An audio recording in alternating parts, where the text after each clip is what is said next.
Joette Smith. Joette Smith, de 33 años, fue vista por última vez poco antes de la medianoche del 27 de marzo, 1983. Propietaria de un popular restaurante en Ben Lomond, California, Joette había regresado a casa después del trabajo esa noche para ver la televisión y comer palomitas con su compañera de cuarto en su estudio situado frente a su restaurante. Ambas se quedaron despiertas para ver las noticias de las 11. Después, Joette hizo algunas llamadas mientras su compañera de cuarto, Rachel Devereaux, se iba a dormir. Rachel despertó alrededor de las 3 de la mañana para descubrir que su compañera de cuarto se había ido, pero esto no levantó inmediatamente ninguna alarma, con Rachel declarando en una entrevista que no era inusual que ella saliera. A menudo iba al restaurante. Según el periódico The Sentinel, Joette caminó hasta un bar cercano, solo para descubrir que estaba cerrado, así que caminó hasta otro, que estaba comenzando a cerrar. Como no pudo pedir una bebida, Joette simplemente compró cigarrillos. Una mesera que conocía a la mujer de 33 años le ofreció llevarla, pero Joette declinó, diciéndole que caminaría a casa porque era una noche agradable. Sin embargo, Joette nunca regresó a su estudio. Un día y medio después, a última hora de la mañana del 29 de marzo, un transeúnte vio un cuerpo flotando en el cercano río San Lorenzo.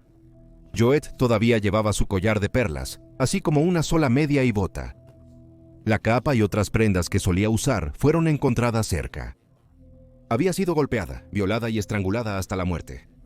Durante los siguientes años, la oficina del sheriff del condado de Santa Cruz buscó respuestas en el caso, entrevistando a decenas de locales, persiguiendo pistas y siguiendo las sugerencias que recibieron, pero sus esfuerzos fueron infructuosos. Pasaron 5 años antes de que llegara el primer avance en el caso de Joette, cuando los investigadores se fijaron en un hombre llamado Eric David Drummond, a quien creían un posible sospechoso.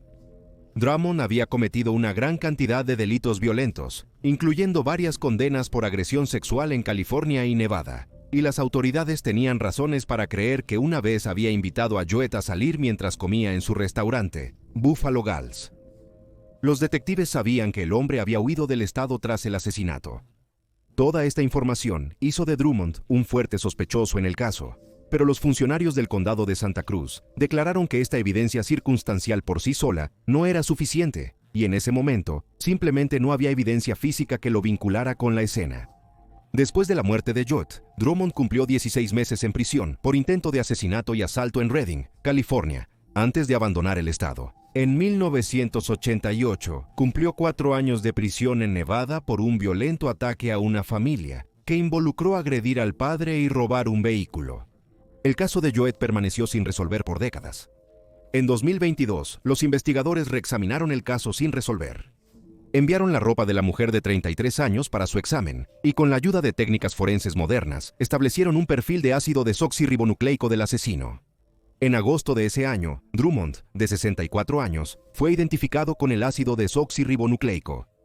Pero luego, en un golpe devastador para el caso, fue encontrado muerto.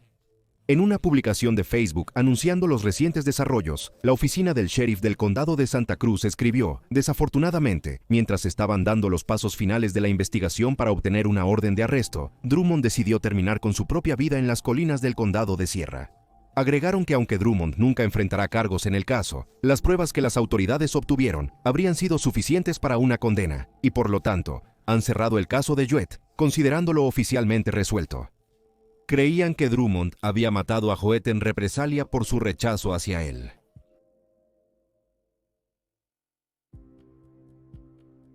Carla Walker. En la noche del 17 de febrero de 1974, Carla Walker, de 17 años, y su novio, Rodney McCoy, se detuvieron en el Brunswick Ridge Lear Bowl, una bolera en Fort Worth, Texas, para que Carla pudiera usar el baño. La pareja regresaba del baile del día de San Valentín en la secundaria de Carla. Mientras la pareja reía y conversaba en el asiento delantero del vehículo, la puerta del pasajero fue arrancada de repente y ambos fueron atacados. Rodney fue golpeado con una pistola y perdió el conocimiento. Recordó por última vez a su novia siendo agarrada por un hombre blanco desconocido de 5 pies y 10 pulgadas de altura. A pesar de que Carla gritó desesperadamente por ayuda, nadie la auxilió. Ella ya se había marchado cuando Rodney despertó. De inmediato fue a casa de Carla para informar a sus padres sobre lo ocurrido. En 2018, recordó, ella era una chica tan dulce. Recuerdo que estábamos en el asiento delantero del coche. Tenía la espalda contra la puerta del pasajero. Ella estaba cayendo. Fui a agarrarla y él comenzó a golpearme en la cabeza con una pistola. Pronto llegaron los investigadores a la escena, descubriendo el cargador caído de la pistola del perpetrador, así como el bolso de Carla. Sin embargo, en los días siguientes, las autoridades encontraron poco más en qué basarse. El 20 de febrero, solo 3 días después de que fue secuestrada, el cuerpo de Carla fue descubierto en una zanja de drenaje en el lago Benbrook, un embalse del condado de Tarrant, Texas. Su autopsia reveló que había estado viva durante 2 días después de que la arrancaron del coche de Rodney. Había sido golpeada, torturada, violada y estrangulada hasta la muerte, y en algún momento le habían inyectado morfina. Afortunadamente, se encontraron y preservaron pruebas importantes, incluyendo fluidos corporales para análisis futuros. Los investigadores en los años 70 no tenían idea de que un día ayudaría a resolver el caso. Durante décadas, el asesinato quedó sin resolver. En 2019, llegó una nueva actualización cuando los investigadores de Fort Worth publicaron una carta que habían recibido en 1974 de alguien que creían conocía la identidad del asesino. Estaba dirigida al teniente detective Oliver Ball y menciona el nombre de Carla. Se cree que la parte tachada de la carta es otro nombre, y después de esto, la carta dice, asesinó a Carla Walker en Benbrook. Termina con PS, es difícil de decir, pero es cierto. La frase Sign 10-100 se escribe después con un portavoz declarando que los investigadores no están seguros de lo que significa esta parte de la carta, pero creen que podría estar relacionada con un código policial para cuerpo muerto. El año siguiente, en septiembre de 2020, las fuerzas del orden decidieron enviar muestras de ácido desoxirribonucleico, recogidas de la ropa de Carla, a Orthram Inc., una corporación especializada en genealogía genética forense. Esto llevó a la identificación de un sospechoso, Glenn Samuel McCurley, de 77 años, quien había sido entrevistado por la policía poco después del asesinato.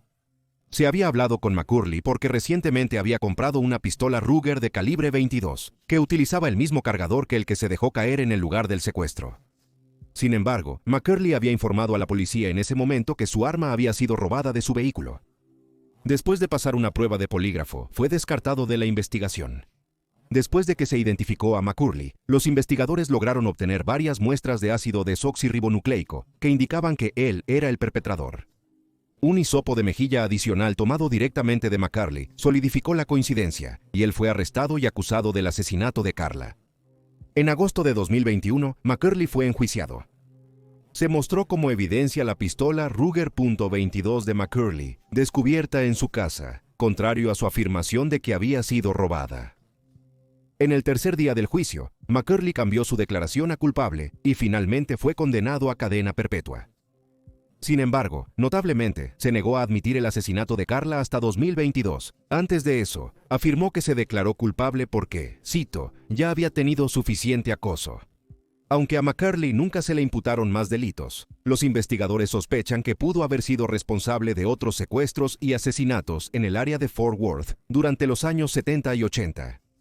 Según expertos en criminología, el método de tortura y asesinato que McCurley utilizó en Carla sugería un patrón de comportamiento.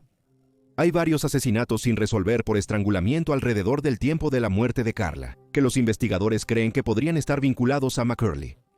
Becky Martin, una estudiante universitaria, fue secuestrada de su escuela el 7 de febrero de 1973, poco más de un año antes de la muerte de Carla.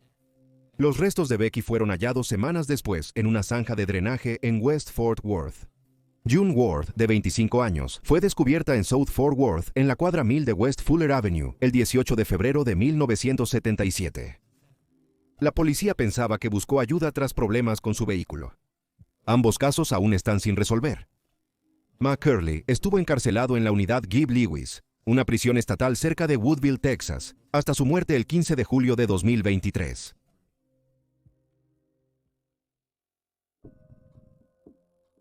Melissa Wolfenbarger.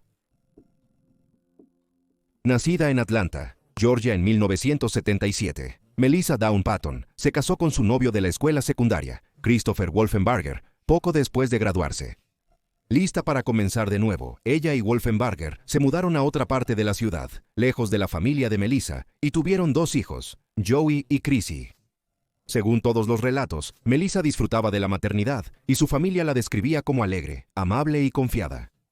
Pero las cosas tomaron un giro en 1998, cuando la joven de 21 años llamó a sus padres en acción de gracias para discutir sus próximos planes de Navidad. Cuando llegó la Navidad y no había señales de Melissa o sus hijos en la casa de sus padres, comenzaron a preocuparse. Norma afirmó que no hubo ninguna llamada y que ella nunca se presentó. Entré en pánico de inmediato, pero ella era una adulta casada con hijos, así que no podíamos hacer mucho. No fue hasta el cumpleaños de su madre en febrero de 1999 que la familia presentó un informe de personas desaparecidas. Un mes antes, Norma y su esposo, Carl, fueron a visitar a Melissa en la casa que compartía con Wolfenbarger y sus hijos, pero no había rastro de ellos. Al hablar con los vecinos, descubrieron que la familia se había mudado entre Navidad y Año Nuevo. Nadie sabía a dónde se habían ido. El 29 de abril de 1999, 5 meses después de que se supo por última vez de Melissa, se descubrió la cabeza cercenada de una mujer en una bolsa de basura dentro de un contenedor en la avenida Avon, cerca de donde Christopher Wolfenbarger había trabajado en una compañía de vidrio local en los años 1990. Menos de 2 meses después, se descubrieron más restos desmembrados de la misma mujer. El torso fue la única parte del cuerpo que seguía desaparecida. Es notable que la víctima había sido cortada con una sierra, y Wolfenbarger había sido despedido de su trabajo en la compañía de vidrio después de que se sospechaba que había robado una herramienta así. Por años los restos quedaron sin identificar. No fue hasta el arresto del padre de Melissa que se hizo una coincidencia entre él y la Jane Doe desmembrada. Su madre, Norma, recordó: su arresto es lo que finalmente identificó sus restos. De no haber sido arrestado, tal vez no lo habríamos descubierto. Se cree que el padre de Melissa, Carl, comenzó a matar en la década de los 70. En febrero de 2003, fue arrestado por el asesinato de Liddy Matthew Evans, de 31 años, quien fue asesinada a finales de 1977, después de que el ácido desoxirribonucleico lo vinculó con la escena del crimen. Poco después de su arresto, su esposa le dijo a los investigadores que les diría todo lo que sabía si le prometían inmunidad contra la persecución judicial. La oficina del fiscal del condado de DeKalb posteriormente llegó a un acuerdo de declaración con Norma, en el que retirarían todos los cargos de cómplice de asesinato a cambio de la información de Norma. Ella le dijo a las autoridades que su esposo y su amigo, Joe Cleveland, fueron responsables de varios asesinatos que comenzaron en 1977. El 12 de noviembre de 1977 la pareja mató a Fred Wyatt, de 45 años, y a su compañera de cuarto, Betty Jo Eflin. Marie Jackson Wyatt, la esposa de hecho de Fred, los había contratado. Ella tenía una póliza de seguro de vida sobre Fred y quería cobrarla. Además, alegó que Fred y Betty tenían un affair. Ella prometió a Carl $15,000 por el asesinato. Al mes siguiente, el 17 de diciembre, Carl atrajo a su cómplice Joe Cleveland y a su compañera de cuarto Liddy Evans a su casa, donde les disparó a ambos. Carl le dijo a Norma que había matado a Cleveland porque Cleveland había contado a conocidos mutuos sobre los 2 asesinatos originales. Tras las muertes de Cleveland y Liddy Evans, Norma ayudó a su esposo a mover los cuerpos de la casa a una camioneta. Luego limpió la casa y el vehículo y destruyó pruebas incriminatorias. Arrojaron los cuerpos al río Flint, donde serían recuperados solo días después. Notablemente, Carl había sido considerado sospechoso en el asesinato de Cleveland y Liddy en ese momento, porque se encontraron manchas de sangre que coincidían con las de Liddy en el maletero de su coche. Sin embargo, la falta de pruebas evitó que fuera acusado del crimen. Finalmente, Carl se declaró culpable de ambos conjuntos de asesinatos y un mes después de que terminaran sus juicios, confesó un 5º asesinato, el de Richard Russell Jackson, el primer esposo de Marie Jackson Wyatt.